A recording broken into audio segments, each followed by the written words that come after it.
जो लोग दिल्ली का यहाँ पे ईमानदारी का ठेकेदार बनकर आए थे, जो अन्ना आंदोलन में ईमानदारी की यहाँ पे ताल ठोक कर आए थे, आज वही लोग तिहाड़ में जाते हैं, उनकी पूरी कैबिनेट तिहाड़ में जाती है। ऐसी जो यहाँ पर सरकार चली है, उससे दिल्ली की जो हमारी दिशा थी, हमारी दशा थी, हमारा नाम था, उसमें बहुत ज्यादा हमको झटका लगा है। वो लोग ये भी कहते थे कि लंदन बनाएंगे। वो बात अलग है कि लंदन बनाते बनाते कब उन्होंने शराब के ठेके बनाने लग गए और वो लंदन बनाना भूल गए।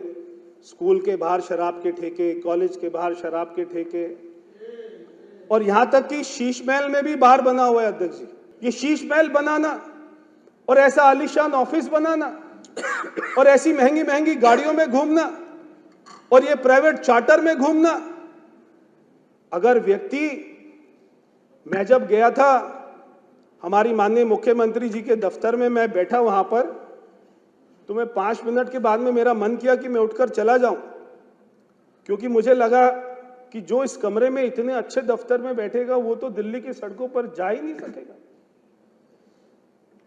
क्या जरूरत थी ऐसे महल बनाने की, मेरे को समझ नहीं आता।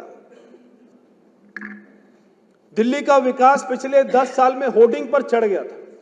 दिल्ली पर नहीं था, सड़कों पर नहीं था, होर्डिंग पर चढ़ गया था। होर्डिंग से सड़क पर नहीं उतरने का नाम ले रहा था कि सड़क पे उतर जाओ भाई, वो कह रहा नहीं, होर्डिंग पे ठीक हो। 500 करोड़ रुपया होर्डिंग, 500 करोड़ रुपया विज्ञापन, 500 करोड़ रुपया चैनल, 500 करोड़ रुपया अखबार, नीचे नहीं आ रहा था।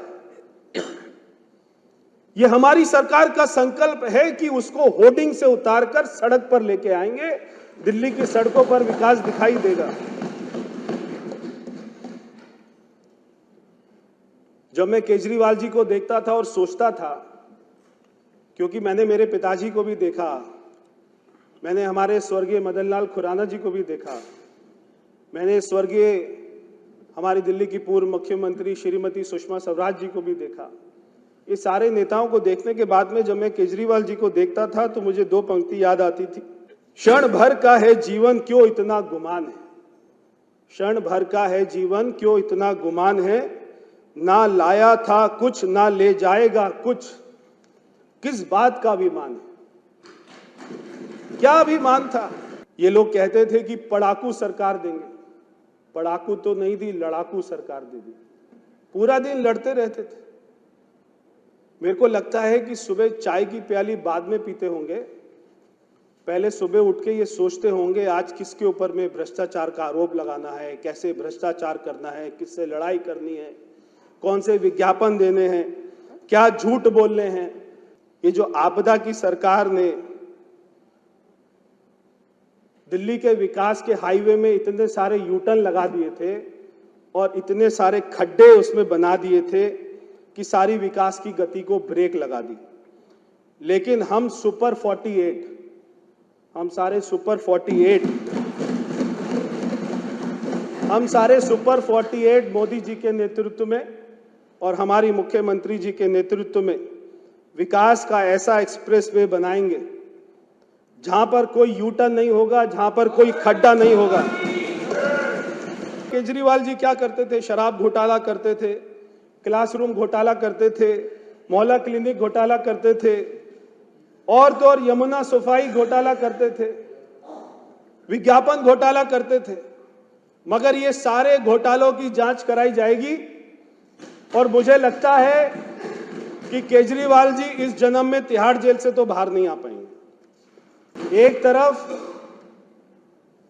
अरविंद केजरीवाल की सरकार का फोकस था कि दिल्ली में शराब के ठेके खोल दिए जाएं। हमारी सरकार का फोकस होगा कि दिल्ली में हर बेरोजगार को रोजगार मिले। एक तरफ अरविंद केजरीवाल ने अपने शीश महल में गोल्ड प्लेटेड टॉयलेट सीट लगाई। हमारी सरकार का ये फोकस होगा कि हर झुग्गी बस्ती में पर्याप्त मात्रा में शौचालय बने। एक तरफ अरविंद केजरीवाल का फोकस था मोदी जी को गाली दो, एलजी साहब को गाली दो, पुलिस कमिश्नर को गाली दो, सांसदों को गाली दो। हमारी सरकार का फोकस होगा विकास, विकास और विकास। एक तरफ अरविंद केजरीवाल का फोकस था कि विज्ञापनों में फोटो लगवाओ, बड़े बड़े फोटो लगाओ, झूठ बोलो। हमारी सरकार का फोकस होगा कि ऐसे काम करेंगे कि दिल्ली की जनता के दिल में अपनी फोटो लगाएंगे। एक तरफ अरविंद केजरीवाल की सरकार का फोकस था भ्रष्टाचार करना, हमारी सरकार का फोकस होगा सुशासन करना, पारदर्शी सरकार चलाना।